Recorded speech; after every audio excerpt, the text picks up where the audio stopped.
kepada Ibu Herina Suswita, kami persilakan.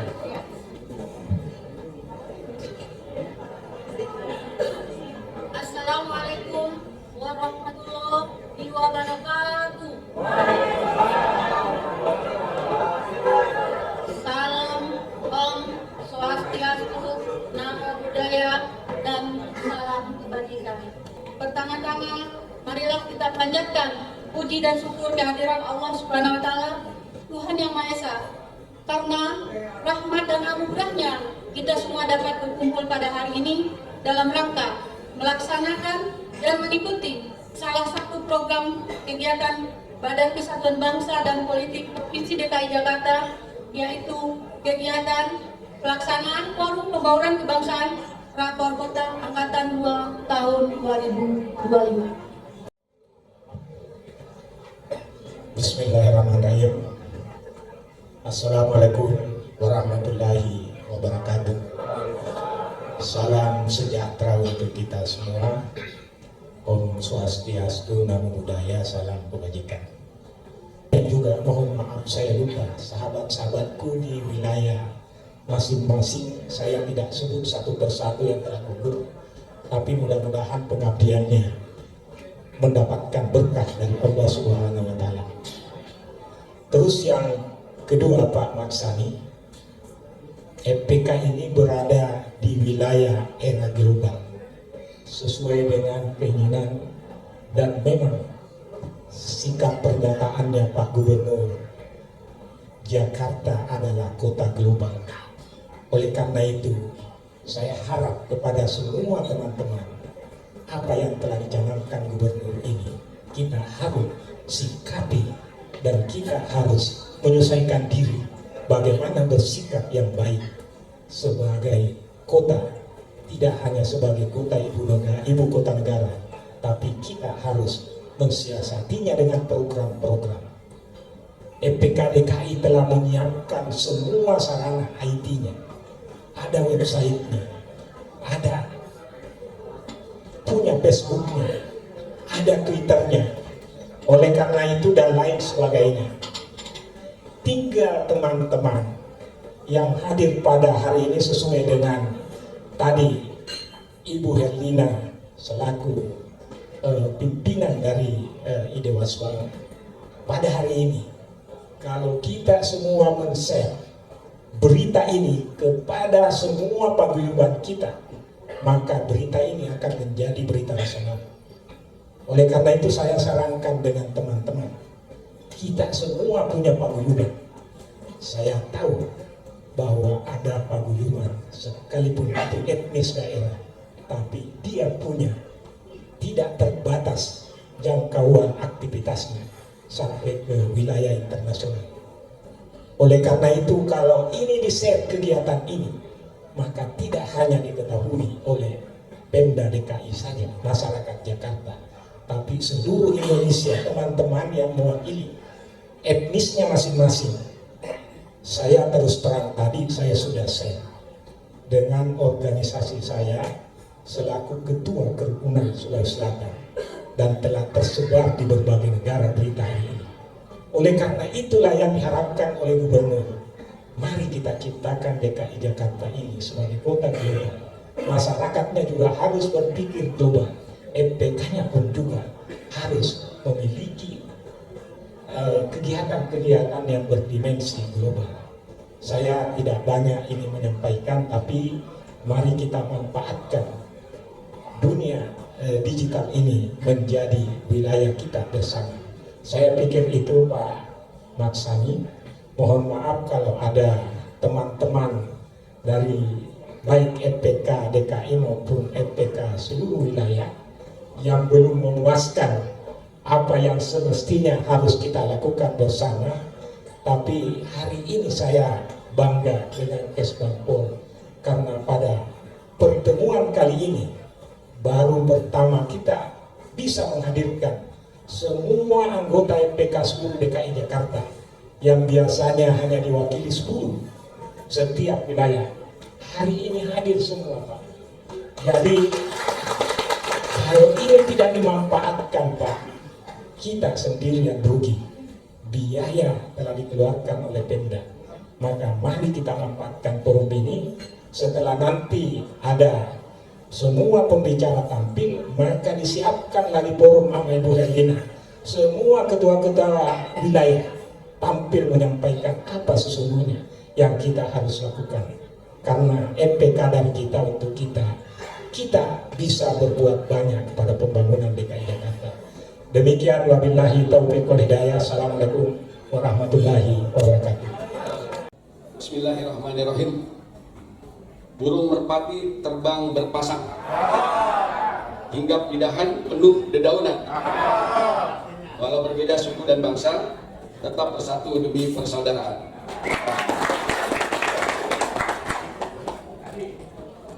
Boleh satu lagi ya? Ke pasar lama membeli kain tenunan indah warnanya. Beda agama bukan halangan, beda suku dan agama bukan halangan, tetapi bersatu untuk jaga Jakarta dan Indonesia. Assalamualaikum warahmatullahi wabarakatuh. Selamat pagi, menjelang siang, salam sejahtera untuk kita semua. Om Swastiastu, Namo Buddhaya, salam kebajikan, rahayu.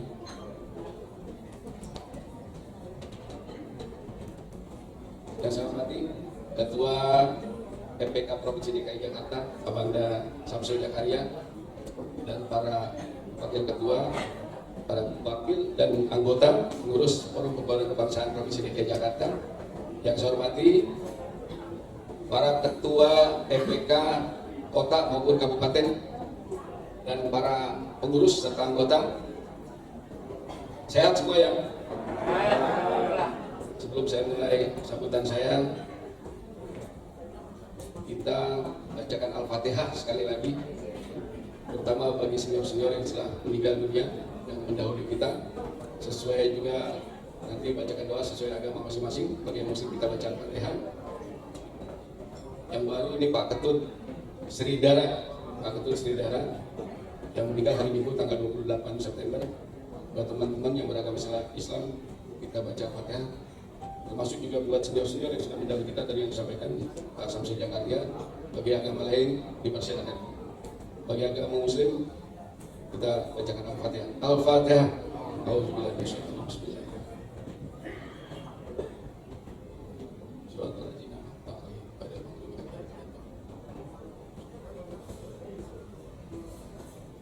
Yang saya hormati juga ada narasumber yang sudah hadir, Pak Dr. Sabta Mufakat Tatap Berubah. Kita ketemu lagi. Kemarin habis kasih pencerahan buat anggota Paskibraka. Kemudian Pak Handoko, PNT Kepala Bidang di Dewas Pangkol, beliau juga Kepala Suku Badan Kes Pangkol Jakarta Timur. Tadi Bu Herlina, mana Bu Herlina? Oh, Bu Herlina. Satu subkelompok kewawasan kebangsaan ya? Pembauran kebangsaan. Terima kasih Bu dan para hadirin sekalian yang berbahagia. Pertama-tama puji syukur kita panjatkan kehadirat Allah Subhanahu wa taala, Tuhan yang Maha Esa, karena atas limpahan rahmatnya kita masih diberikan sehat sehingga bisa hadir pada kesempatan pagi hari yang berbahagia ini. Ini jumlahnya lumayan banyak, keseluruhan luar biasa dan hadir semua. Tepuk tangan buat salawat dan salam juga kita panjatkan ke junjungan kita Nabi Muhammad SAW. Semoga kita mendapatkan syafaatnya. Hadirin sekalian yang berbahagia, sekali lagi saya mengucapkan terima kasih atas kehadiran Bapak Ibu semua pada rakor sehingga dapat berjalan lancar dan membuahkan hasil. Rakor ini bukan sekedar kegiatan-kegiatan yang sifatnya seremonial, tetapi kegiatan ini untuk yang paling utama ya, untuk kita jalin silaturahmi kita.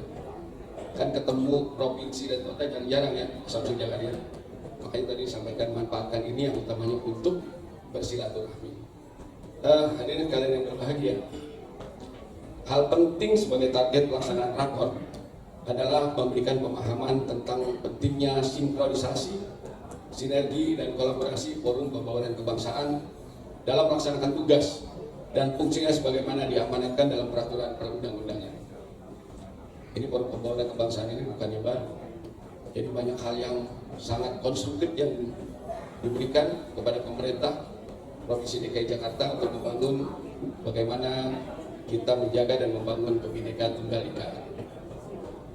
Teman-teman semua siap nggak jaga kebinekaan tunggal ika?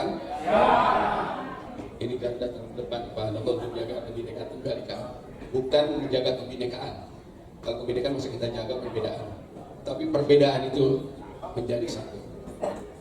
Forum Pembauran Kebangsaan adalah wadah informasi, komunikasi, konsultasi, dan kerjasama antar warga masyarakat yang diarahkan untuk menumbuhkan, memantapkan, memelihara, mengembangkan pembauran kebangsaan.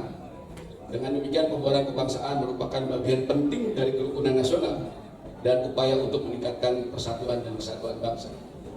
Ini kehadiran Bapak Ibu semua, ini bagian dari miniatur Indonesia. Kenapa? Karena semua suku agama ras antar golongan hadir di sini. Ini adalah pengejawantahan Bhinneka Tunggal Ika.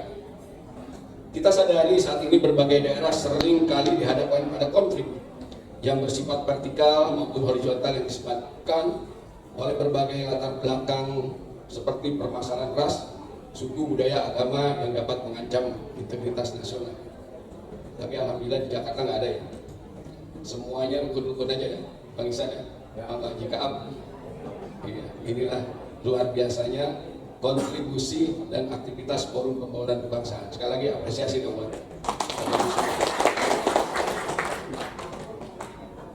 Kalau kita melihat ke belakang beberapa waktu yang lalu terkait dengan unjuk rasa pada bulan Agustus di akhir 25 sampai dengan 30 Agustus ya, kita prihatin. Aspirasi itu dilindungi oleh undang-undang. Tetapi kalau penyampaian aspirasi dilakukan dengan merusak, apakah kita setuju? Oleh karena itu, Forum Pembauran Kebangsaan saya ajak untuk kita jaga Jakarta ini, jaga lingkungan kita, jangan sampai terjadi hal-hal seperti yang lalu. Kegiatan penyampaian aspirasi yang dilakukan dengan anarkis, merusak fasilitas masyarakat, merusak semua fasilitas-fasilitas umum yang dibiayai oleh rakyat, itu sangat disayangkan. Karena apa? Karena tentu akan berdampak kepada kita semua. Imbas kekacauan yang terjadi pada aksi tersebut mengakibatkan kerugian pemerintah, kalau dihitung rupiah itu sampai 50 miliar. Tapi Bapak Gubernur itu luar biasa. Dalam kondisi begitu horornya bahasa kita, menyampaikan aspirasi yang terus-menerus itu masih dilakukan dengan kegiatan anarkis. Beliau sampaikan bahwa Jakarta tetap aman dan kondusif. Kenapa? Karena pada titik-titik tertentu saja. Bahkan beliau itu mengizinkan Car Free Day pada hari Minggu itu dilakukan oleh masyarakat. Dan kebijakan keputusan gubernur itu memberikan rasa nyaman kepada masyarakat, rasa percaya diri masyarakat bahwa Jakarta itu tetap aman. Dan kita harus jaga itu. Menyikapi situasi tersebut, pemerintah Provinsi DKI Jakarta melakukan gerakan cepat untuk membersihkan puing-puing dan sampah akibat kerusuhan melalui aksi gotong royong bersama PPSU, pelajar, serta elemen masyarakat. Gubernur bertakan agar fasilitas umum yang dirusak segera diperbaiki untuk dikembalikan fungsinya. Selain itu dibentuk juga posko monitoring yang di sektornya Kesbangpol. Kita bikin posko memonitor kejadian itu dengan namanya posko Jaga Jakarta, dan alhamdulillah sampai dengan saat ini Jakarta tetap aman dan kondusif. Dan itu kita lakukan juga sampai ke tingkat kota, sampai ke tingkat kecamatan dan kelurahan. Mungkin teman-teman saya, saudara-saudara saya ikut bergabung di dalam posko Jaga Jakarta. Adanya kekerasan dalam aksi unjuk rasa tentu yang kita harapkan FPK Provinsi DKI Jakarta, se-Provinsi DKI Jakarta secara masif mengajak masyarakat untuk menjaga ketertiban, kondisivitas di wilayahnya masing-masing. Di alamat masing-masing atau di domisili masing-masing masih ada Siskamling nggak? Masih ada, benar? Nggak ngandelin security aja. Nah, itu adalah bagian dari tugas kita bersama. Kenapa? Siskamling yang kita lakukan itu adalah yang utama itu dalam rangka menjaga hubungan antar tetangga, adanya komunikasi, adanya kerjasama. Walaupun mungkin di tengah kesibukan masing-masing, ya nggak mungkin juga sampai dengan bergantian lah. Kalau wajib kaab terus setiap hari ke Siskamling, protes dengan wajib. Untuk itu saya mewakili pemerintah Provinsi DKI Jakarta, saya mengucapkan terima kasih kepada pimpinan dan anggota EPK Provinsi DKI Jakarta, Kota dan Kabupaten yang sudah melaksanakan tugasnya untuk berkomitmen jaga Jakarta sebagai rumah kita bersama. Pada kesempatan ini saya juga menyampaikan bahwa masa bakti keanggotaan EPK Provinsi maupun Kota akan berakhir di tahun 2026. Ini berakhirnya bersamaan nggak? Nggak bersamaan. Oke. Saya nyatakan bahwa Bapak Ibu yang memenuhi syarat untuk menjadi calon, masih lama ini. Calon EPK udah dikasih di sini dan mengusulkan kembali. Tapi yang penting kita memberikan kontribusi yang baik karena ini merupakan bagian dari jihad kita, Bapak Ibu. Bukan hanya untuk dunia, tapi juga untuk akhirat. Kedepan saya berpesan kepada saudara-saudara peserta rakor agar peran strategis EPK lebih ditingkatkan lagi dengan terus menjalin kolaborasi bersama instansi pemerintah dan lembaga institusi lainnya dalam menjaga Jakarta tetap kondusif, maju bersama dengan kota-kota lain di dunia sebagai kota global. Jadi disampaikan Pak Samsul Jakaria bahwa Jakarta itu akan jadi kota global dan berbudaya. Oleh karena itu terima kasih buat teman-teman EPK yang sudah mengembangkan budaya, semua budaya nasional yang sudah dilakukan dalam rangka kita menjaga budaya kita. Karena persatuan dan kesatuan itu kita jaga itu dari budaya kita. Luar biasa budaya kita bermacam-macam, khususnya di Betawi itu budaya Betawi yang harus terus kita kembangkan, kita jaga, kita lestarikan supaya Jakarta ini tadi misinya itu menjadi kota global yang berbudaya. Setuju nggak kita jaga Jakarta? Setuju kita jaga budaya kita? Setuju dengan kita jaga Pancasila? Terima kasih. Dengan mengucapkan Bismillahirrahmanirrahim, kegiatan pelaksanaan Forum Pembauran Kebangsaan Rapat Koordinasi Provinsi dan Kota Angkatan Kedua tahun 2025 secara resmi saya nyatakan dibuka. Terima kasih. Mohon maaf apabila ada hal yang kurang berkenan. Allahumma waffiq ila aqwamit thoriq. Assalamualaikum warahmatullahi wabarakatuh. Selamat siang, salam sejahtera untuk kita semua. Om Swastiastu, Namo Buddhaya, salam kebajikan.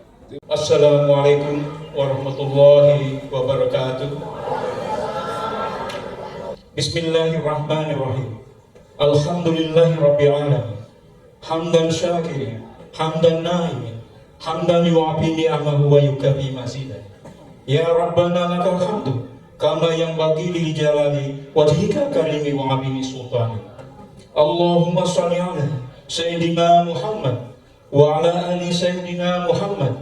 Ya Allah, Ya Rahman, pada pagi hari ini di tempat yang berbahagia ini, Orchard Hotel Jayakarta, kami menyelenggarakan kegiatan pelaksanaan Forum Pembauran Kebangsaan Rakor Kota Angkatan Kedua tahun 2025. Semoga pertemuan rakor ini menjadi sebuah pertemuan yang diadakan untuk membahas dan mengkoordinasikan kegiatan serta program kerja EPK. Ya Allah, Ya Rahim, jadikanlah momentum rakor ini untuk lebih menjalin sinergitas satu sama lain, merekatkan dan bererat tali silaturahmi, menggali potensi kerukunan dalam keberagaman, berbaur menjadi satu sama lain dengan mengedepankan satu kesatuan dalam mengharmonisasikan dengan kebinekaan. Kuatkan tekad kami untuk membangun negeri ini dengan penuh keikhlasan, dengan mewujudkan Indonesia yang maju, adil dan bermartabat. Ya Allah, Ya Jabbar, Engkau yang maha mempersatukan, kami mohon perkuatlah persatuan di antara kami. Janganlah Engkau biarkan ada perpecahan di antara kami. Kami ingin kuat dalam persatuan ini agar lebih bermanfaat untuk negara dan bangsa. Ya Allah, Ya Wahhab, bimbinglah kami agar senantiasa dapat menunaikan amanah dengan jujur, adil dan penuh tanggung jawab. Satukanlah kami agar tetap rukun, damai dan saling menghargai dalam keberagaman. Jauhkanlah dari segala bencana, limpahkanlah keberkahan kepada kami. Ya Allah, Ya Ghafur, Engkau yang Maha Pengampun atas segala dosa. Ampunilah dosa-dosa kami, dosa orang tua kami, dosa para pemimpin kami. Tempatlah kami semua dalam lingkungan dan rahmat serta ampunan. Ya Allah, Ya Mujib, Engkau yang mengabulkan doa. Perkenankanlah doa dan permohonan kami. Rabbana atina fid dunya hasanah wa fil akhirati hasanah wa qina azabannar wa adkhilna jannata ma'al abrar. Ya Aziz, Ya Ghaffar, Ya Rabbal Alamin. Wa sallallahu ala sayyidina Muhammadin wa ala alihi wa sahbihi ajma'in. Subhana rabbika rabbil izzati amma yasifun wa salamun alal mursalin walhamdulillahi rabbil alamin. Amin amin ya Allah ya rabbal alamin. Wassalamualaikum warahmatullahi wabarakatuh. Baik, kami hitung dalam hitungan yang ketiga. Boleh semuanya Bapak Ibu? 1, 2, 3. Sekali lagi 1, 2, 3. Baik, kemudian tangan mengepal ke depan Bapak Ibu sebelah kanan dalam hitungan yang ketiga. 1, 2, 3. 1 dan ketiga. 1, 2, 3. Sekali lagi 1, 2, 3. Sekali lagi 1, 2, 3. Baik, kemudian salam 5 abad dalam hitungan ketiga. 1, 2, 3. Sekali lagi 1, 2, 3. 1, 2, 3. Sekali lagi 1, 2, 3. Baik, tangannya ke depan 5 abad Bapak Ibu. Hitungan yang ketiga, teman-teman dari TPK Jakarta Timur. Baik, dalam hitungan ketiga 1. Baik, saya ulangi. Baik, 1, 2, 3. Sekali lagi 1, 2, 3. Kemudian tangan 5 abad ke depan Bapak Ibu dalam hitungan ketiga. 1, 2, 3. Sekali lagi 1, 2, 3. Baik, terima kasih Bapak Ibu. Tangannya 5 abad ke depan Bapak Ibu dalam hitungan ketiga. 1, 2, 3. Sekali lagi 1, 2, 3. Baik, sekali lagi 1, 2, dan 3. Kemudian 5 abad Bapak Ibu tangannya ke depan boleh. Dalam hitungan ketiga 1, 2, 3. Sekali lagi 1, 2, 3. 2, 3. Baik, terima kasih Bapak dan Ibu dari Jakarta Barat. Sekian waktu kami persilakan kepada Bapak Dr. Sabto untuk memaparkan materi. Terima kasih. Assalamualaikum warahmatullahi wabarakatuh. Waalaikumsalam. Terima kasih Pak Mahfud. Bapak Ibu, Assalamualaikum warahmatullahi wabarakatuh. Om Swastiastu, Namo Buddhaya, salam kebajikan, salam Pancasila. Boleh salam Pancasilanya dulu? Mohon izin Bapak-bapak. Salam Pancasila itu tangan di atas pundak, lurus. Karena saya bilang salam Pancasila, Bapak Ibu menjawab salam Pancasila lagi, terus tangan di atas pundak. Salam Pancasila. Lagi ya. Salam Pancasila. Baik, terima kasih. Mohon monitornya bisa dihidupkan yang TV-TV-nya ini ada beberapa. Oh, sudah ada ya? Oke, terima kasih. Bapak Ibu, senang sekali saya bisa berkumpul datang hadir di sini dengan Bapak Ibu. Saya izin berdiri di sini ya. Hari ini mungkin sekitar setengah jam waktunya saya akan menyampaikan paparan saya penerapan nilai-nilai Bhinneka Tunggal Ika dalam kehidupan bermasyarakat. Next ya. Nah, Bapak Ibu, katanya tadi sudah dikenalkan, saya Pak Sabta Mufakat, saya di BPIP. Ini adalah beberapa kegiatan saya di organisasi. Sejak saya menjadi mahasiswa, organisasi yang saya ikuti sudah lumayan banyak ya Bapak Ibu ya. Jadi saya juga aktif di forum forum masyarakat daerah. Dulu saya pernah aktif di Ikatan Pemuda Sumatera Utara ketika saya bekerja di Kalimantan Tengah. Saya pindah ke Kepulauan Riau, saya juga aktif di organisasi masyarakatan. Dan saya tahu sudah cukup lama ini FPK ini sangat membantu pemerintah dan memberikan kenyamanan bagi masyarakat kita. Next. Nah, Bapak Ibu, presentasi ini bertujuan untuk menemukan pola implementasi nilai Bhinneka dalam masyarakat di DKI Jakarta. Tadi sudah banyak pesan-pesan disampaikan oleh Pak Kabban. Tentu saja hal yang saya juga inginkan adalah saya memberikan link kepada panitia untuk Bapak Ibu mengisikan semacam survei untuk melihat kondisi real serta masyarakat, bagaimana penerapan nilai-nilai Pancasila dalam kehidupan sehari-hari. Next. Nah, kita akan putarkan dulu sebuah video, mulai dari diri sendiri. Ini judulnya biasa, kalau saya dulu fasilitator di Sekolah Penggerak Kurikulum Merdeka, kita selalu memulai dari sini. Apa yang sudah kita lakukan, apa yang sudah kita terapkan. Tentu saja karena di sini banyak yang senior-senior, saya tidak menggurui di sini, tapi saya hanya ingin berbagi karena saya tahu Bapak Ibu sudah berbuat lebih banyak dari saya untuk bangsa dan negara ini. Tolong panitia diputarkan videonya, ya. Pertanyaan dari saya adalah, kamu aslinya dari mana? Ya, oke, kita akan lihat video ini. Kelihatan di layar Bapak Ibu? Enggak? Kelihatan di sini? Oh, udah. Ayo udah. Kalau gitu tetap diputar. Yang bisa melihat silakan dilihat ya. Suaranya dibunyikan yang kencang. Ya. Kita akan melihat asal usul orang Indonesia. Oh, ada di sini ya. Dikencangin. Populasi etnik dengan budaya yang beragam. Ya, yang ini. Intinya keragaman bahasa, etnik dan budaya menimbulkan berbagai macam pertanyaan mengenai asal-usul manusia Indonesia. Guna menelusuri leluhur asli Indonesia, Historia.id berkolaborasi dengan Kementerian Pendidikan dan Kebudayaan bersama Museum Nasional Indonesia menyelenggarakan pameran bertajuk Asal-usul Orang Indonesia yang menampilkan hasil tes DNA dari 16 responden yang diambil secara acak dari berbagai latar belakang suku, ras, dan budaya. Tes DNA dianggap mampu memberikan data ilmiah soal komposisi ras, penelusuran nenek moyang, hingga lini masa kehadiran ras. Hasilnya, berdasarkan penelitian DNA, genetika orang Indonesia tersusun atas berbagai gen dari bangsa-bangsa di dunia yang datang dalam 4 gelombang migrasi pada masa lalu. Pada masa migrasi keempat, bangsa India, Arab, dan Eropa datang ke Nusantara. Pergaulan pun menjadi semakin kompleks. Kalau kita lihat asal-usulnya seperti yang pameran juga tes genetik, tidak ada satu asal. Kalau tadi kita lihat secara teoritis kedatangan manusia-manusia ke Nusantara ada 4 kali migrasi kan, sampai dengan masa migrasi yang modern tahun 700-an sampai dengan 1200-an, sampai kemudian kedatangan masa niaga di era kolonialisme misalkan. Oh, ini itu acara gini lebih bagus ini supaya kita mengetahui asal usul orang asli kitanya gitu. Saya sebenarnya itu hasilnya ya lebih condong ke Asia Timur, campuran ini Asia Timur sama Tibet. Data hasil DNA dari 16 responden, hasilnya memiliki ragam genetik yang menarik. Hasil penelitian tersebut dipamerkan di ruang pameran, yang juga menampilkan peta penyebaran manusia di dunia, serta panel antropologi dan panel arkeologi yang dapat menambah wawasan pengunjung tentang evolusi manusia dari zaman prasejarah hingga masa kini. Pameran yang berlangsung di Museum Nasional berlangsung hingga 10 November dan diharapkan dapat lebih meningkatkan toleransi serta mampu memahami perbedaan satu sama lain dan menjaga keutuhan bangsa dan budaya. Polarisasi ini akan terjadi.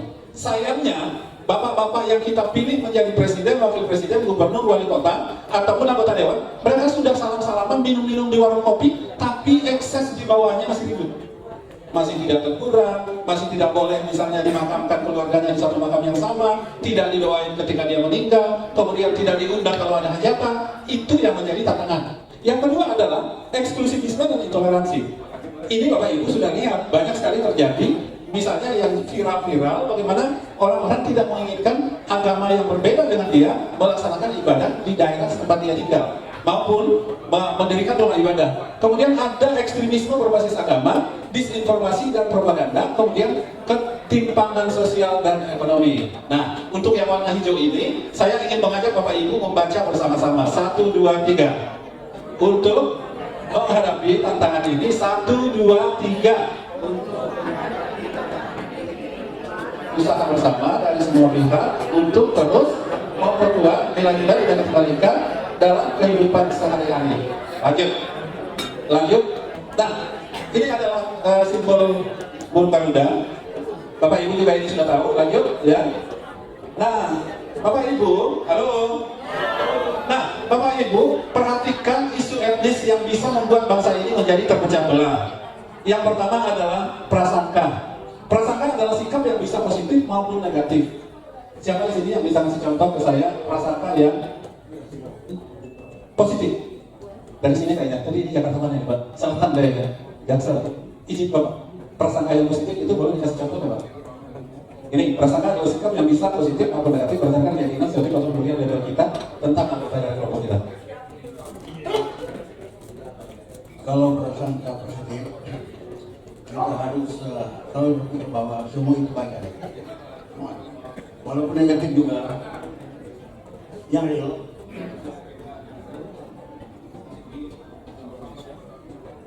Kalau ketua MK dengan kesalahan dan kesalahan ini berarti itu salah satu kebaikan yang bagus. Sudah benar. Terima kasih Pak Haji Kampo. Boleh silakan. Prasangka positif, misalnya teman saya ini kan dari Tionghoa nih, Koni.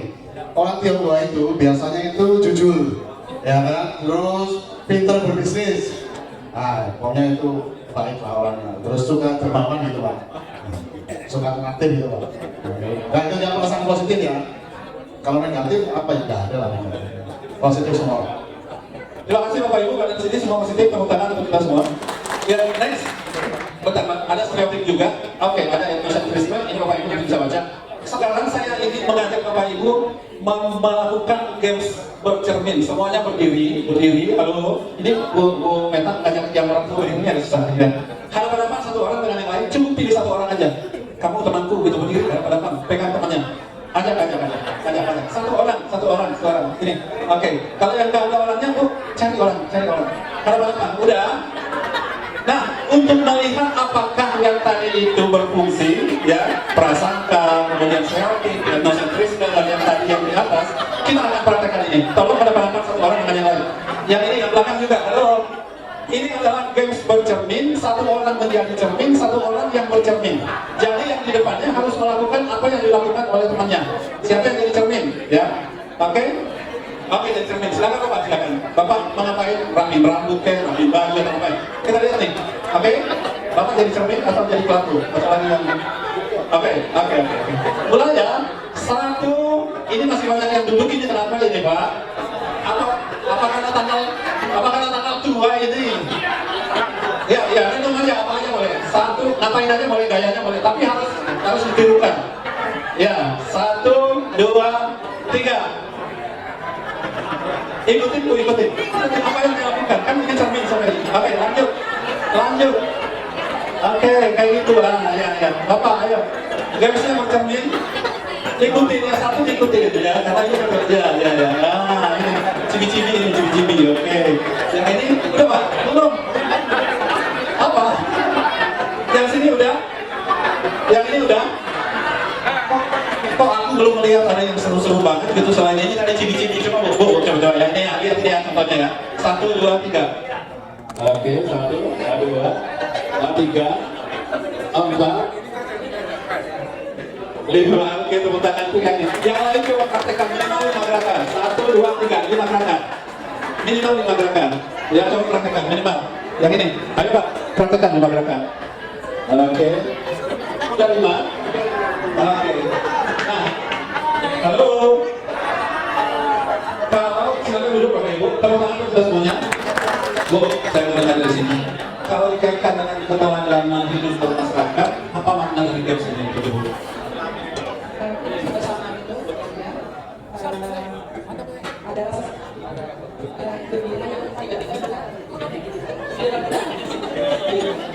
Sama-sama kita ya? Oke. Jadi perilaku kita sehari-hari itu kalau dia seperti positif akan ditiru oleh orang lain, bisa persis sama dengan yang kita lakukan di masyarakat, bisa lebih dari itu. Oleh karena itu Bapak Ibu, jadilah teladan untuk teman-temannya yang lain. Lanjut ya, lanjut. Saya sebelumnya lagi. Nah, halo. Ini adalah sebuah kontradiksi. Sebuah apa Bapak Ibu? Kontra apa? Jangan salah sebut ya. Kontra apa? Sebelah sini saya kasih katanya. Nah, ini adalah 10 negara paling religius di dunia. Tapi mereka tidak berada di negara 10 paling bahagia. Halo. Itu Indonesia negara paling apa? Religius di dunia. Nomor berapa Indonesia? Tapi kenapa nggak masuk di sini? Kenapa bahagia? Oke, saya mau nanya nih, kenapa Indonesia tidak masuk dari negara paling bahagia versi ini? Satu, katanya karena banyak utang. Yang kedua, apa? Miskin. Ketiga, banyak korupsi. Apa lagi? Ya Pak? Kayaknya mau panjang ini ceritanya. Aku masih ada sedikit. Sebenarnya Indonesia itu religius. Cuma nggak karena saya itu karena kita sudah berantem agama. Oke. Sebenarnya Indonesia ini cuma gara-gara agama saya berantem. Kalau itu sedikit. Iya, paling tinggi agama ya. Berarti agama dijadikan alat konflik. Ya, alat konflik enggak, tapi alat untuknya itu. Oke. Agama itu tipis, Pak. Iya. Kalau kan dia mau masuk Islam. Tipis semua, Pak. Bro, salam. Ya. Tapi kalau beda agama bisa lagi. Bagus. Sama juga sama yang bisa lain juga. Ya, ya. Itu lah. Oke, siap. Terima kasih teman-teman buat beliau ya. Ini oke, nanti Bapak Ibu cek ulang ya apa menang Indonesia bukan termasuk 10 paling bahagia walaupun paling religius. Next ya. Masih ada 5 menit lagi. Ini tadi kan rasisme di sini tidak terjadi, terjadinya di politik apartheid Afrika Selatan zaman dulu tahun 48 sampai tahun 90. Next. Lanjut. Nah, Bapak Ibu, ini adalah kajian dari ahli antropologi yang mengatakan sebenarnya kebudayaan kita semuanya ini memiliki kebudayaan. Ini kalau ilmu sosial dasar, pengetahuan antropologi ataupun yang lainnya di ilmu yang kita pelajari waktu kuliah ini masih dapat. Yang berbeda-beda itu selain suku, agama dan ras di dalam kebudayaan itu yang pertama adalah religi, organisasi kemasyarakatan, sistem pengetahuan, sistem mata pencaharian, sistem teknologi, bahasa dan kesenian. Tetapi yang paling nampak saat ini yang membedakan ketika kita ketemu antara satu dengan yang lain itu adalah bahasa. Saya mau nanya di sini, ada nggak yang menguasai lebih dari satu bahasa daerah? Tangan. Lancar, tapi satu. 2 bahasa daerah. Oh dia lagi. 3 bahasa daerah. Dia lagi. 4 bahasa daerah. Dia lagi. 5 bahasa daerah. Oh yang sana 5. Oke, 6 bahasa daerah. 6. Ini enggak nih. Kayaknya tadi mau saya tunjuk. 5 bahasa daerah. Bapak berarti ibu berapa? 3. Ibu tadi berapa bu? 4. Bahasa apa aja bu? Ambon, Makassar.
Oke baik, terima kasih untuk ibu ya. Jadi siapa namanya dari mana bu? Ya, dari Capri. Istilahnya dari Caprinya di mana bu? Tanjung Pinangnya di mana bu? Saya coba di tahun Tanjung Pinang. Oh jadi di dalam dekat dengan saya. Saya di jalan yang meningkat. Oke, halo. Next ya, next ya. Nah, ini jumlah penduduk ini nggak perlu saya ini untuk kamu aja ya. Jumlah penduduk WNI, oke. Lanjut, lanjut. Ini sensus. Nah, Bapak Ibu mau dilihat yang mana nih di klik ini? Mau di klik yang mana pilih? Apa? Tahu nanti namanya 1. Apa? Ibu punya apa? Iya, yang pulang pagi. Coba bu, siapa operatornya? Suami pulang pagi. Karena ini bisa menimbulkan masalah di tetangga ya kan? Oke, lanjut. Coba diklik salah satu yang suami pulang pagi. Mana ini? Ketika suami pulang pagi. Ini maaf ya, ini cuma saya dapat dari medsos, bukan apa namanya kalau ada hal-hal yang tidak sesuai dengan kondisi real. Ini hanya salah satu contoh. Lihat ya, ketika suami pulang pagi. Lanjut. Mana? Siapa yang mau klik ini? Nggak bisa? Oh, nggak bisa. Hah? Oh, lanjut, next aja. Yang Instagram ada, bisa? Instagram bisa nggak?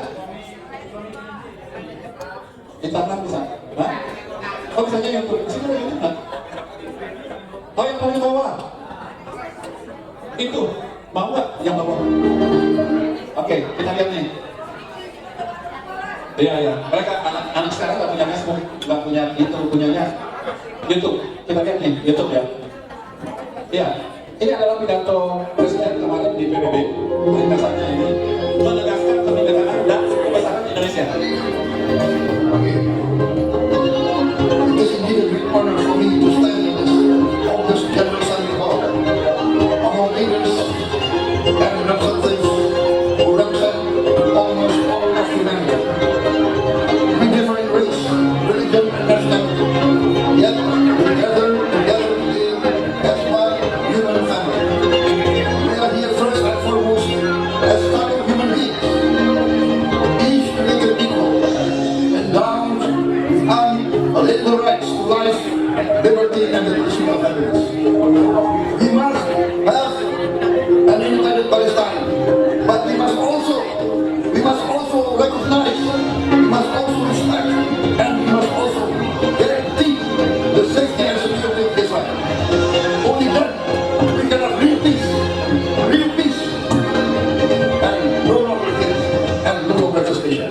The only solution is this two-state solution. Oke, baik, tepuk tangan untuk Pak Prabowo ya, yang sudah hadir di sini. Siapa yang mau kasih respon terkait video ini? Oke, Bapak, siapa? Di sini, oke. Siapa? Oke.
Saya diberikan tugas oleh panitia untuk menyampaikan tentang pentingnya harmoni dengan untuk masyarakat multikultural. Saya rasa lebih baik diskusi ya. Saya mohon maaf tadi waktu pembukaan terlambat karena ada acara dengan Pak Gubernur. Jadi Pak Gubernur Pramono Anung ini luar biasa, sangat ini ya, sangat confidence dengan kota global yang berbudaya, salah satunya ya. Jadi beliau tadi juga terus mengingatkan bagaimana pentingnya ini, ya. Makanya pas banget ya habis ini saya kesini. Mungkinkah kita bisa berbudaya? Gitu. Tapi kalau lihat Bapak dan Ibu semangat dong, mungkin ya Pak ya, harus itu. Karena ini targetnya melesat tinggi banget, gimana caranya? Nah, Ibu Bapak tadi sudah diperkenalkan, tadi Pak Fuad, Pak Moderator tanya sama saya, Ibu lahir tanggal lahir, tempat tanggal lahirnya mana? Sama Pak Rahasia. Tetapi saya ingin sharing kepada Ibu Bapak bahwa saya lahir di kota yang paling toleran di Indonesia. Kota kelahiran saya, ada yang tahu?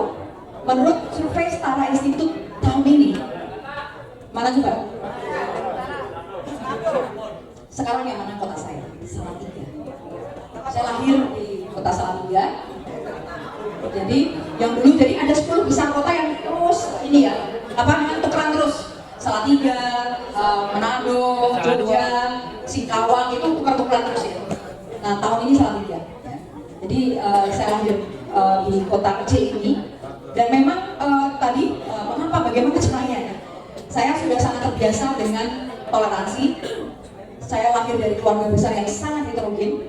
Kakek saya Buddha, nenek saya Muslim, kami keluarga besar Katolik. Ada om tante saya ada yang Hindu, Buddha, macam-macam. Ya. Itu kehidupan yang luar biasa yang memang sejak kecil kami hidupkan. Kami jalani gitu ya. Dan ayah saya mengajar di Kursus Pertanian yang dulu sebagian besar muridnya dari Papua. Jadi saya sejak kecil sudah terbiasa hidup bersama teman-teman saudara-saudara dari Papua karena murid-murid sering sekali di rumah kami, ya, kami sering berkumpul berdua bersama. Dan saya menghabiskan riset saya dalam 15 tahun terakhir sampai sekarang di Papua juga. Jadi saya hidup besar memang terbiasa ya. Itu Bapak dan Ibu bisa bayangkan, saya bisa mudah seperti itu karena saya menjalani kehidupan ini sehari-hari. Dan kita akan melihat bagaimana pentingnya ini untuk dipahami, tidak hanya dibicarakan ya, memang harus dipraktekkan. Di Indonesia saat ini tantangan besar adalah dipraktekkan ya. Kita mungkin anak-anak sekarang tidak beruntung seperti zaman saya dulu, zaman Bapak dan Ibu semuanya. Saya sangat yakin kita semua masih ikut pramuka zaman dulu ya. Saya sangat senang dengan pramuka karena tadi Pak Sabta ya. Jadi kalau pramuka itu susah amat disampaikan, dipraktekkan aja. Itu saya sangat beruntung, mungkin Bapak dan Ibu juga ada yang masih beruntung bahwa kita mempraktekkan Pancasila dalam pramuka, hanya itu yang bisa. Ya. Makanya mungkin itu juga nanti kita akan lihat bagaimana tantangannya saat ini. Lanjut, Bapak dan Ibu, saya akan menunjukkan bagaimana isu Jakarta global, kota global dan terkait dengan isu budaya, kerukunan itu sangat penting. Lanjut. Nah, ini Ibu Bapak ya. Ini adalah krisis global. Saat ini di dunia selalu mencatat tentang krisis global dunia yang dibahas oleh Presiden Prabowo itu hampir semuanya bersumber dengan situasi saat ini, krisis saat ini. Jadi saat ini krisis global ini dicatat setiap tahun dipublikasikan Bapak dan Ibu. Untuk apa? Untuk mengingatkan seluruh dunia bahwa saat ini semua negara di dunia menghadapi krisis global. Apa saja? Nah, saya hanya ingin Bapak dan Ibu melihat 5 besarnya. Lihat di 5 besar. Saat ini, jadi tahun lalu kita bandingkan sama tahun lalu. Saya menunjukkan bandingannya dengan tahun lalu. Saya ingin menunjukkan bahwa ada krisis global yang melesat dari bahkan dulu tidak 10 besar, tiba-tiba melesat pada tahun 2025 menjadi krisis global pertama. Terlihat nggak Pak? Nomor 1 adalah state-based armed conflict, konflik bersenjata. Jadi seluruh dunia ternyata potensial menghadapi itu. Makanya Bapak dan Ibu ingat ya tadi yang digambarkan Presiden Prabowo, hampir semua negara waktu pidato di PBB kemarin menentang perang. Karena apa? Saat ini menjadi risiko global dunia pertama. Risiko itu apa sih sebenarnya? Risiko itu kan menghadapi kerentanan ya. Kerentanan yang memungkinkan negara itu hancur. Negara itu nggak bertahan, makanya jadi risiko global. Hati-hati dengan itu.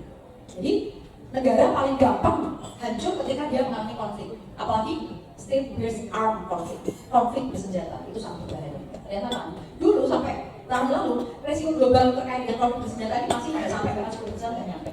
Tetapi tiba-tiba melesat. Dan sekarang seluruh dunia berjaga-jaga. Nah yang kedua bisa dilihat di sana adalah extreme weather, cuaca ekstrim. Sebuah negara juga bisa hancur karena cuaca ekstrim dan bencana. Ya. Bencana nggak usah dijatuhkan, nggak usah diserang nuklir. Ya. Suatu negara, suatu daerah ketika digulung bencana bisa hancur kan? macam-macam. Saya ingin Bapak Ibu melihat fokusnya yang saya ingin ini. Ada dua yang ini sangat terkait dengan apa yang kami akan diskusikan hari ini.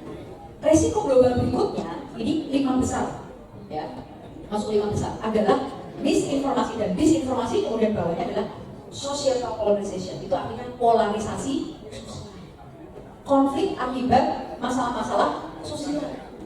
Jadi itu juga berpotensi menghancurkan negara. Dan uniknya adalah dihancurkannya karena apa?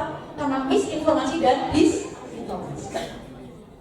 Itu selalu jadi perhatian besar. Mengapa orang bisa dengan mudah konflik hanya karena misinformasi? Makanya perang sekarang Ibu Bapak, saya kalau di kampus mengajarnya karena dari Prodi Pertahanan Nasional itu mahasiswa kami itu tentara, polisi, intelijen. Makanya senang banget ketemu Bapak Indonesia. Ada gitu ya, rasanya kali yang nanya gitu. Karena kalau di kelas mahasiswa kami semua aparat negara yang besar. Nah, di sana juga diakui bahwa perang saat ini sudah perangnya beda. Musuh negara bukan lagi kelihatan, tidak ada. Musuhnya nggak lagi kelihatan, yang bisa menghancurkan negara juga tidak selalu itu negara. Orang karena dipicu dengan hal-hal yang bersifat tadi misinformasi, disinformasi bisa perangnya beneran. Bapak ada yang kira Nepal? Ada yang tahu cermati Nepal? Nepal bergejolak. Itu semua dipicu apa, Bapak Ibu? Sampai pemerintahnya aja shutdown ya, pemerintahnya nggak bisa berjalan, diserang. Karena apa? Itu juga semua digalang oleh media sosial, anak-anak muda yang semuanya marah ya, karena semua dipicu oleh media sosial, hancur negaranya. Ya, itu.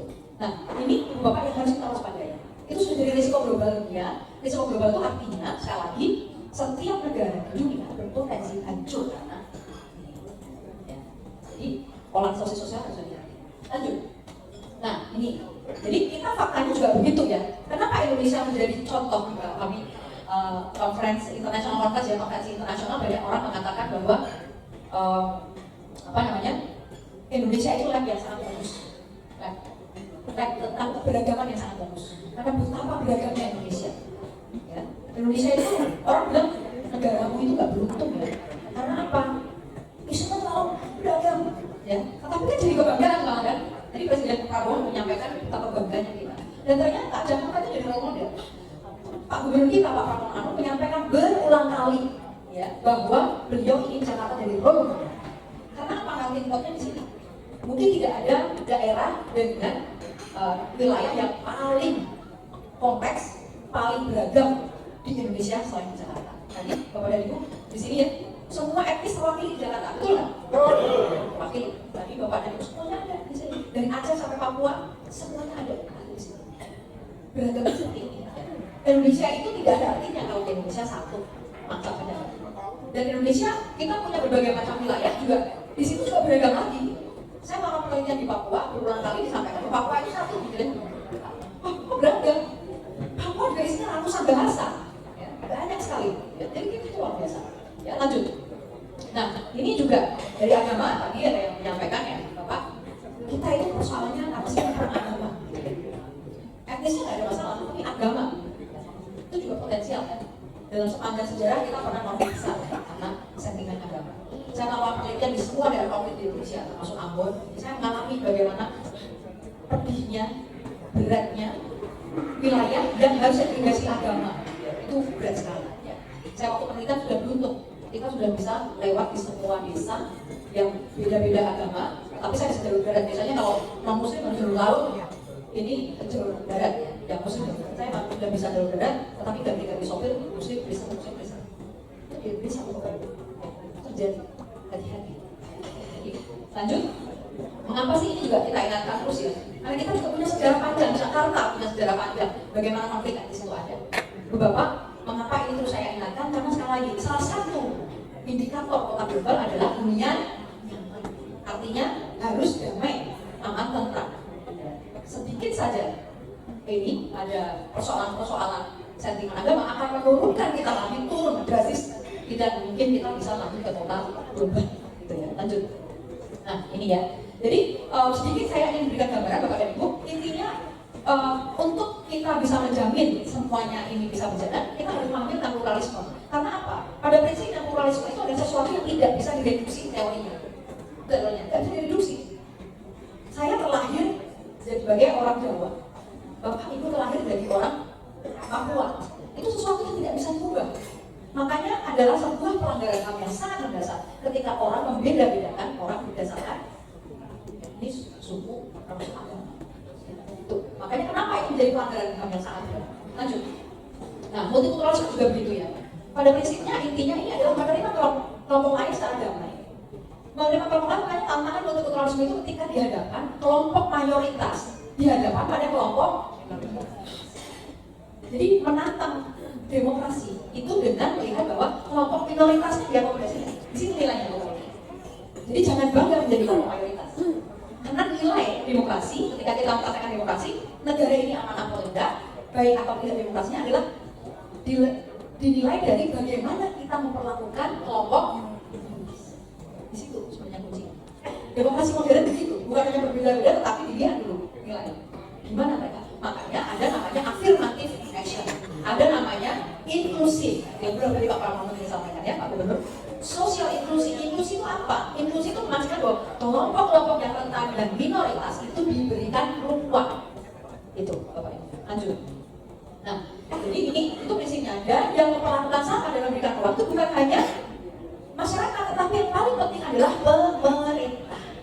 Nah, ini tantangan terbesarnya. Makanya nanti kita lihat Indonesia gimana. Lanjut.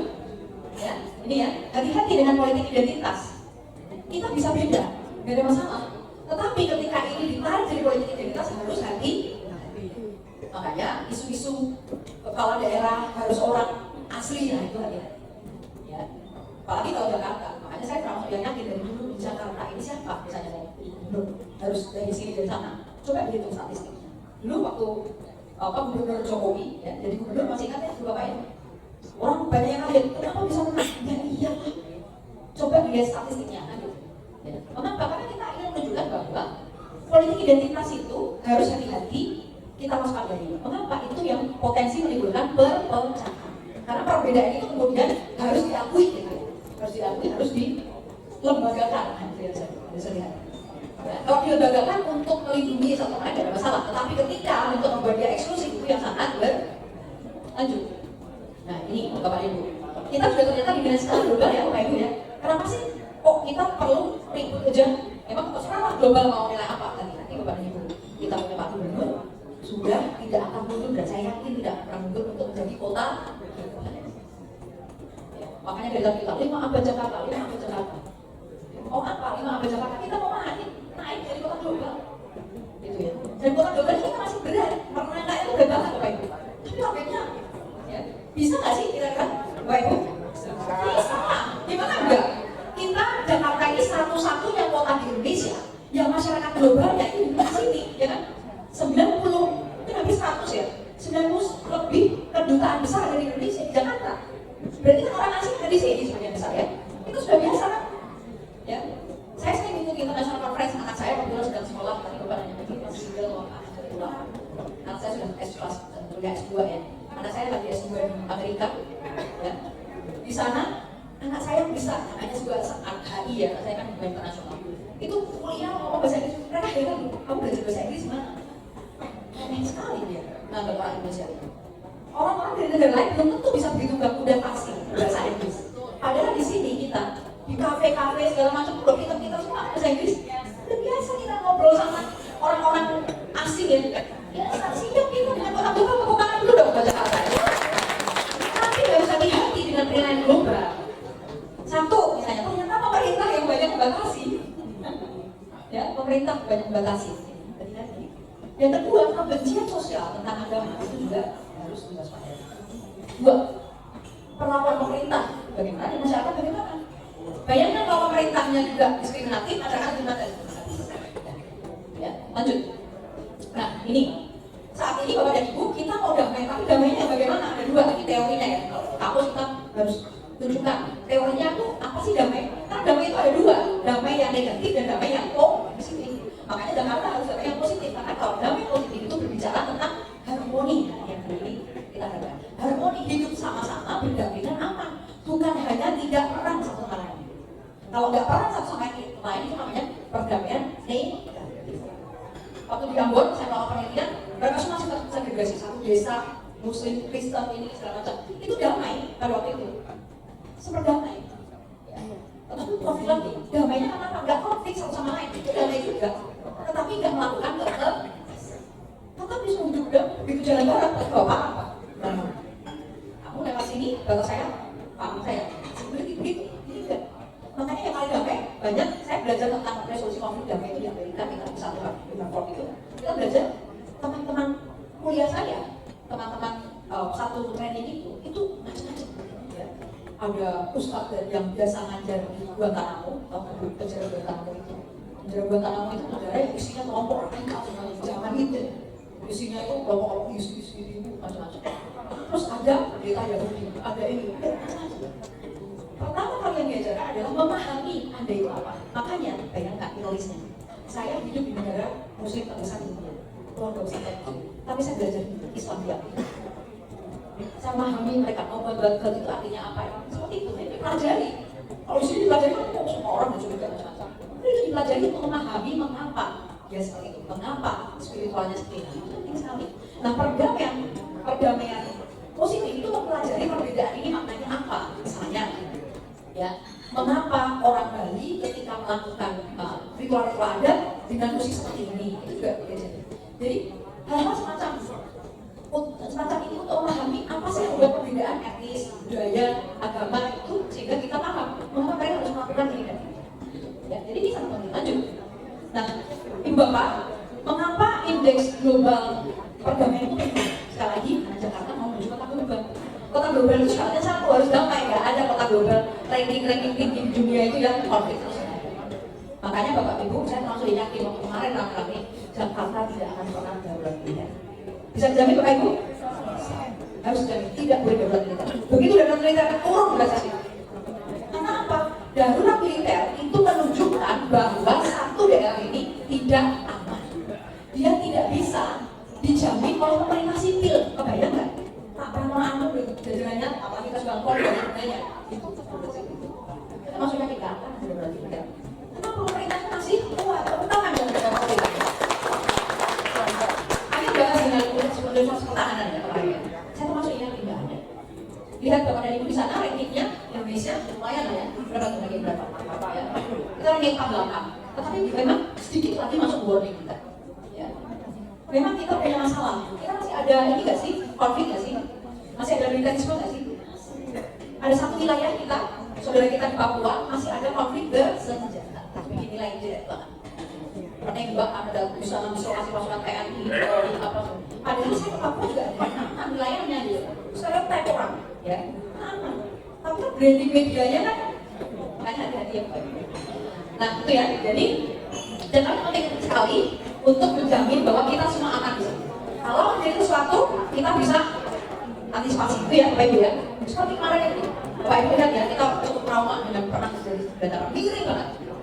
Jadi Bapak dan Ibu saya kebetulan menangani anak-anak waktu itu yang 500 anak waktu bawah 1000 di miring kemarin itu juga, miring itu lagi anak-anak itu. Ya, tetapi luar biasa, kita terus antisipasi supaya apa? Tidak bisa, ya, itu tidak bisa dikerahkan mereka. Kita harus lawan mereka, ya, harus lawan orang-orang yang ingin menghancurkan. Karena harus dari kita sendiri. Lanjut. Nah, Ibu Bapak, sayangnya Jakarta juga dicatat sebagai daerah yang paling rawan konflik tapi lewat dong, aman dong. Tepuk tangan sekali lagi bagi apa ya? Karena aman kan? Konflik nggak ada konflik kan? Padahal diprediksi, ya, diprediksi. Ini tes kontrolnya hebat. Tes kontrolnya hebat karena sudah kelas memastikan. Nah, lanjut. Nah ini yang Ibu Bapak lihat ya. Jadi potensi konflik saat ini memang di media sosial banyak. Indonesia terkenal ya, kita digital etiknya rendah.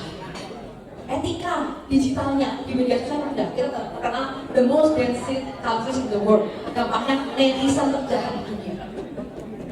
Masuk Bapak Ibu enggak? Hati-hati ya. Makanya hati-hati. Ibu Bapak ada ibu yang mereka saya tujuh ngapain?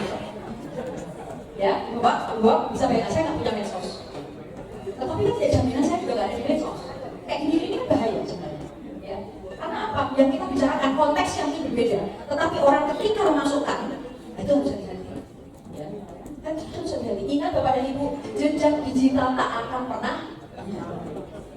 Makanya saya bilang, kenapa kita nggak mau punya medsos? Bapak Ibu, bagaimana kita curhat sekarang di media? Ya. Makanya nilai keluarganya jadi penting ya. Itu kita terkenal. etis keterjalanan dunia. Itu catat global loh, ya.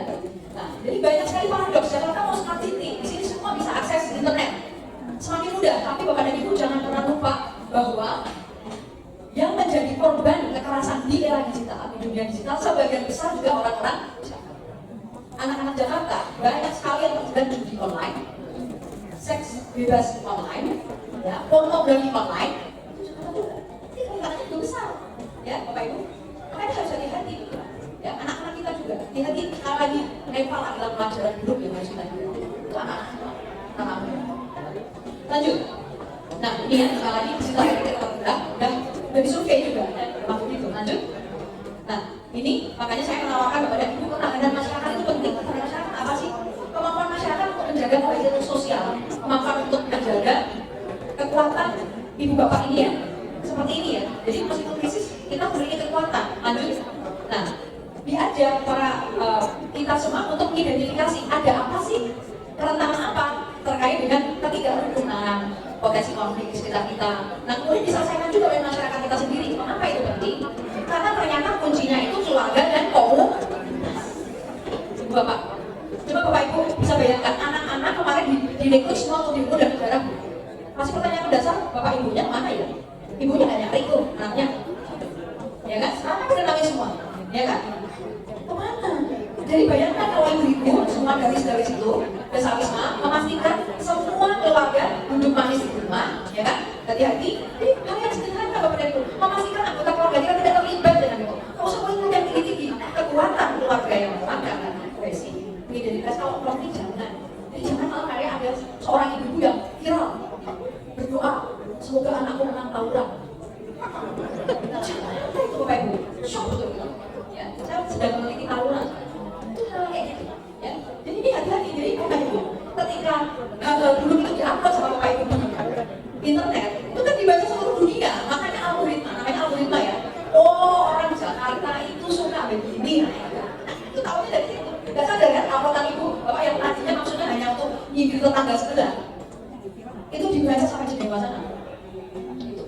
Dibaca, memang bisa border tersebut.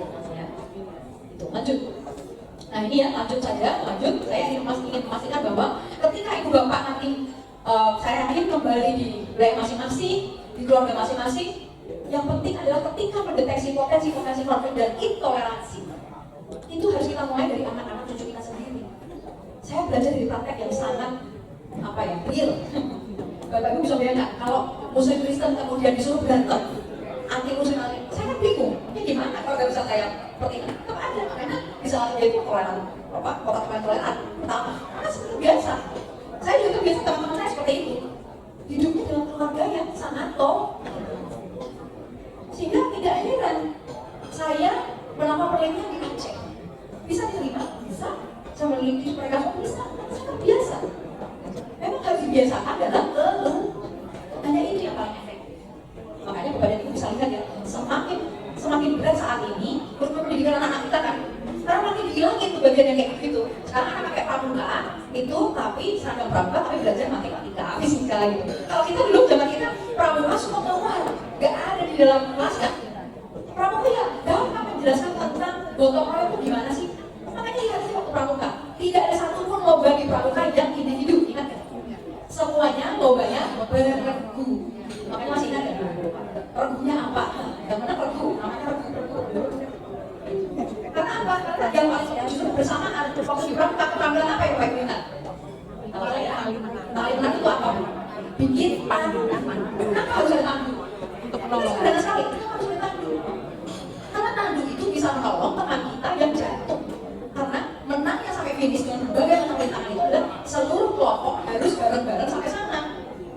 Kalau nggak pakai pandu, gimana cara bawa temannya yang ternyata jatuh, kakinya luka? Dia kan akan menghambat teman-temannya.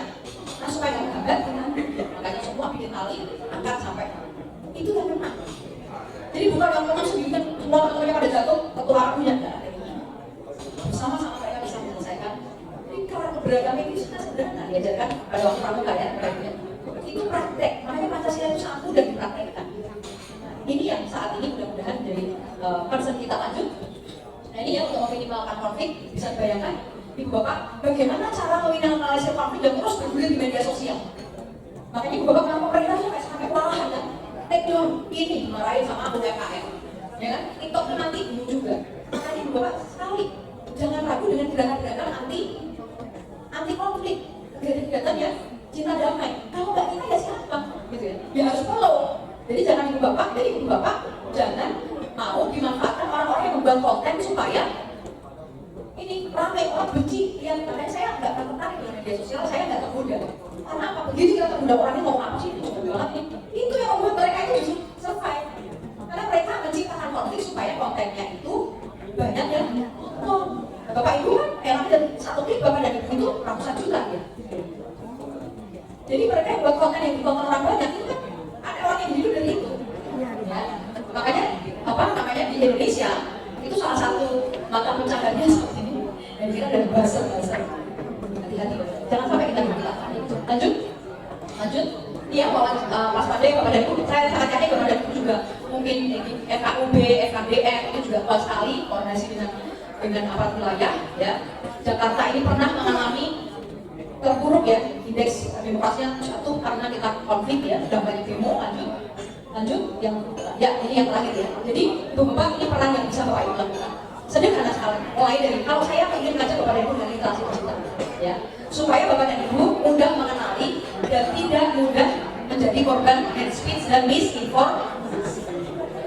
Jadi pada prinsipnya tidak ada satupun berita yang baik tetapi inginnya membuat kita konflik. Bisa Bapak dan Ibu ya? Bisa ya? Mudah-mudahan aman terus Jakarta menuju Kota Baru. Terima kasih. Assalamualaikum warahmatullahi wabarakatuh. Terima kasih, luar biasa. Perbedaan ini dan sudah diantisipasi. Contohnya, kita sejak dulu punya DPR, MPR, kan itu perwakilan partai. Diakui kan Bapak dan Ibu bahwa perwakilan partai itu belum tentu seluruh masyarakat Indonesia terwakili kan. Makanya kita punya DPD. Jadi kita dua kamar istilahnya. Itu kan ada DPD-nya untuk mengakomodasi orang-orang yang berbeda di DPD. Dulu bahkan ada utusan golongan. Jadi untuk memastikan bahwa semua representasi apapun itu ada. Karena apa? Kadangkala karena perbedaan-perbedaan ini minoritas nggak dapat tempat gitu ya. Makanya hati-hati dengan kepala daerah, ya kan? Putra daerah segala kayak gitu. Jadi karena dia dari sini, nah atau misalnya ketika pimpinannya orang ini kemudian semua diganti menjadi orang-orang suku tertentu, itu yang bahaya Pak. Politik identitas itu begitu. Jadi perbedaan itu tidak bermakna berbahaya ketika kita membuat kita kekayaan tadi, keberagaman kita yakin ya kita paham kita memang beda. Tetapi berbahaya ketika karena Anda A dan saya B, Anda berbeda dengan saya, itu sangat berbahaya. Ya, membuat kita mengeksklud orang lain, itu sangat berbahaya. Ya, jadi itu yang memang harus kita hindarkan. Bapak dan Ibu, saya ingin mengajak Bapak dan Ibu melihat ya tadi supaya kata dan perbuatan sama. Hanya satu Pak caranya. Contohnya dari diri kita sendiri. Kita akan mengubah pimpinan tertinggi ini tidak akan mudah Pak. Tetapi kalau kita bisa menunjukkan kita tidak mudah digalang oleh kelompok apapun, kita akan melawannya bersama-sama. Saat ini Bapak dan Ibu, siapapun kelompok elit ini yang berkuasa, mereka menggunakan rakyat untuk diadu. Tadi ada satu indeks lagi Pak, namanya indeks kerapuhan negara. Dan Indonesia sudah dikenal di dunia bahwa fragmentasi elitnya adalah yang terburuk di dunia. Karena apa? Elitnya suka bertikai. Makanya mari mulai kita dari sekarang, kita mulai dari diri kita sendiri. Biar saja Pak elitnya bertikai, tetapi kita jangan pernah bertikai. Itu yang membuat masyarakat itu terprovokasi kan Pak. Elitnya yang bertikai biar aja, padahal tadi siapa tadi? Bapak tadi yang ada yang menyampaikan. Elitnya sudah nyanyi-nyanyi bareng, masyarakatnya tetap berantem. Itu Pak. Jadi mulailah dengan diri kita sendiri saja Bapak dan Ibu. Saya tidak ingin mengajak Bapak dan Ibu bagaimana kemudian kami di lembaga saja, kita juga penting Pak. Kita mengajak semua mulai dari keluarga kita sendiri. Supaya apa? Keluarga kita tidak mudah terprovokasi dengan kita kuatkan lagi keluarga. Gak usah ngomong politik di rumah Pak. Makan malam, berdoa bersama, sholat bareng, ke gereja bareng, berdoa bersama. Hal-hal yang sederhana itu sudah hilang sekarang di ruang-ruang keluarga, ruang-ruang privacy. Itu berbicara soal politik Pak. Untuk apa? Makanya menguatkan kembali, ini adalah inti dari kohesi sosial. Sepertinya gampang Pak, faktanya tidak. Mari kita mulai dari diri kita sendiri. Bapak dan Ibu mulai saja cek nanti sampai di rumah Bapak dan Ibu, medsosnya Bapak Ibu buka apa? Buka mau politik terus, mau cek terus apa yang terjadi di Indonesia, mulailah menyapa anak, istri, cucu. ya kan? Perhatikan mereka supaya mereka tidak mudah digalang orang yang ingin menghancurkan negara ini. Itu sudah kita buktikan Pak, dalam berbagai macam penelitian. Ternyata mereka yang mudah digalang adalah orang yang tidak pernah, orang yang tidak dekat dengan keluarga. Mau ngobrol nggak bisa, tapi gampang banget. Dan itu adalah kerentanan Indonesia, mudah digalang. Itu Pak. Saya sangat yakin, seperti yang digambarkan Bapak dan Ibu. Bapak dan Ibu adalah orang-orang yang hebat, orang yang sangat memahami keberagaman untuk masyarakat dan harmoni. Itu kita jaga sampai di rumah, sampai unit terkecil kita. Bayangkan Pak, Bapak dan Ibu akan punya jadi agen-agen di rumah sendiri. Mulai saja Pak dari kita sendiri. Saya mencoba seperti itu Pak. Saya tidak pernah muluk-muluk. Memulai dari keluarga saya, keluarga kita, masyarakat kita, teman-teman kita semuanya, supaya sepakat. Nggak usah ngurusin politik, urusin supaya apa yang bisa kita lakukan hal kecil yang merupakan perkembangan besar buat negara kita. Terima kasih. Baik, cukup ya. Baik teman-teman. Selamat siang Bapak Ibu semua. Mungkin karena udah waktunya makan siang ya sebentar aja. Mungkin yang bisa saya sampaikan. Perkenalkan, nama saya Diki Budi Ramadan atau biasa dikenal Diki Sumarno. Saya adalah staf khusus Gubernur Bidang Pemuda dan Olahraga. Kali ini berkesempatan untuk menyampaikan materi tentang peningkatan peran forum pembauran dalam masyarakat multikultural di Jakarta. Next. Mungkin Bapak dan Ibu lebih paham dibandingkan saya, tapi yang jelas ada satu kesepakatan bersama bahwa Jakarta adalah kota dengan dinamika multikultural tertinggi di Indonesia. Dari Sabang sampai Merauke, hampir semua suku bangsa itu ada di Jakarta. Jadi kota ini adalah miniaturnya Indonesia lah. Jadi kalau kita mau melihat bagaimana Bhinneka Tunggal Ika terjadi, maka kita bisa melihat Jakarta. Dan disinilah fungsi keberadaan dari forum pembauran di Jakarta ini menjadi sangat amat penting, khususnya bagi Pemprov Jakarta, karena fungsinya bukan hanya untuk menjaga harmoni di ibu kota, tapi juga memberi contoh bagi daerah-daerah lain. Selanjutnya, ini akan saya sampaikan beberapa pemaparan tentang sudut pandang atau pola pikir dari Gubernur DKI Jakarta Pak Pramono Anung dan Wakil Gubernurnya Pak Rano Karno. Bagaimana beliau memiliki visi yaitu Jakarta sebagai kota global dan pusat perekonomian yang berdaya saing, berkelanjutan dan mensejahterakan seluruh warganya. Dengan misinya ada 5 misi besar. Yang pertama adalah mewujudkan masyarakat megapolitan yang berdaya dan sejahtera, mewujudkan pusat ekonomi inovatif, mewujudkan manajemen kota modern yang akuntabel dan responsif, mewujudkan peluang kota layak huni, dan yang terakhir mewujudkan konektivitas dan sinergi kegiatan ekonomi, sosial, dan budaya. Selanjutnya, ini ada 40 program Quick Win sebetulnya. Bagaimana tujuan dalam visi misi Pak Pramono Anung dalam 40 Quick Wins ini, salah satunya adalah memberikan dampak langsung yang dirasakan masyarakat dalam waktu cepat, khususnya 100 hari pertama kemarin. Selanjutnya adalah meningkatkan kualitas hidup warga Jakarta, terutama di aspek pendidikan, kesejahteraan, transportasi, dan layanan publik. Yang ketiga adalah menyelesaikan masalah-masalah mendesak seperti mungkin pernah dengar juga mengenai ijazah tertahan, transportasi umum, hunian, inflasi pangan, dan akses pelayanan dasar.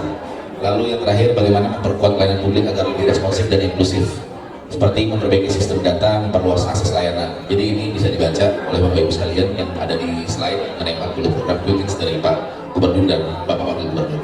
Selanjutnya, ya, forum kebaruan dan kebangsaan ini, bagaimana kita melihat Jakarta sebagai sebuah melting pot budaya, suku, agama, dan gaya hidup, yang dimana juga terjadi mobilitas penduduk tinggi, sehingga membuat pendatang dari berbagai daerah itu datang untuk bekerja, sekolah, dan mencari kehidupan baru. Jadi Jakarta seperti kolam harapan yang baru, menjadi oase bagi masyarakat di seluruh Indonesia dan datang ke Jakarta.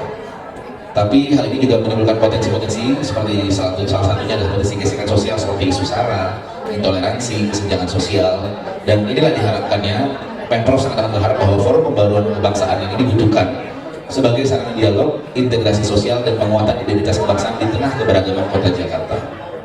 Selanjutnya, ini harapan terbaik yang disampaikan oleh Pemprov, khususnya Pak Gub dan Pak Wagub, bahwa bagaimana forum ini menjadi wadah partisipasi warga untuk menjembatani komunikasi antar etnis, budaya, dan agama di tingkat dari paling kecil, kelurahan, kecamatan, hingga kota. Bagaimana membentuk karakter khas Jakarta, forum yang tidak hanya mengelola keberagaman lokal, tapi juga membuat keberagaman nasional yang terkonsentrasi di satu kota. Dan fungsi utama di Jakarta jelas adalah bahwa menjaga harmoni sosial di tengah dinamika urban yang sangat amat cepat. Selanjutnya, dan tujuan utamanya yaitu yang pertama membangun kesadaran bersama bahwa Jakarta adalah rumah bagi semua orang, seperti yang selalu disampaikan oleh Pak Gub dan Pak Wagub, bahwa Jakarta ini terbuka oleh siapapun. Contohnya ketika kemarin setelah lebaran kita tidak ada razia KTP untuk para pendatang, jadi memang kita adalah rumah bagi siapapun tanpa membedakan asal usul. Yang kedua adalah kita mendorong terciptanya ruang sosial yang inklusif dan harmonis di tengah kepadatan serta kompleksitas kota.